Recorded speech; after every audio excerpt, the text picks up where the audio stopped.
Jurors in the Anthony Sowell murder trial had a full day of medical testimony today that described how the victims were found and how they died.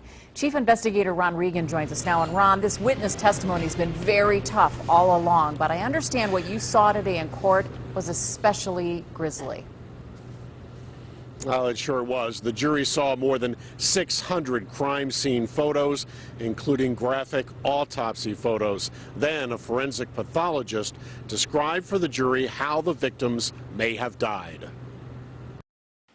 The bodies of 4 victims were found here on the 3rd floor of Sowell's home, including one inside this crawl space.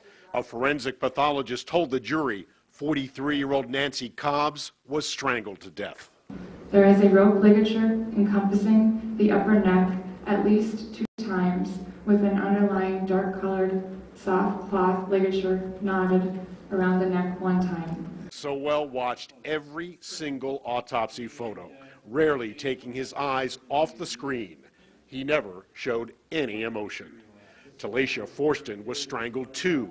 The misconception is that it interferes with breathing, but in reality, it's the compression of the 2 arteries that run alongside of the neck. They're called the carotid arteries, and it's a compression of those arteries that stop the blood flow to the brain.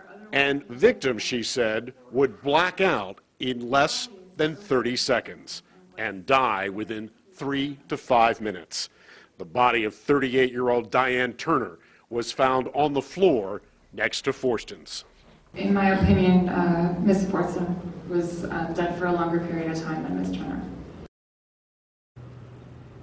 And among those crime scene photos included this one, an extensive look at his videotape collection, including the Night of the Living Dead. Testimony continues on Tuesday. Live at the Justice Center, I'm Chief Investigator Ron Regan. So horrifying. Stay with News Channel 5 and NewsNet5.com for continuing coverage of the Sowell trial. We have live blog updates from inside the courthouse, and you can also follow the trial on your smartphone with our mobile app. Just search for NewsNet5.com.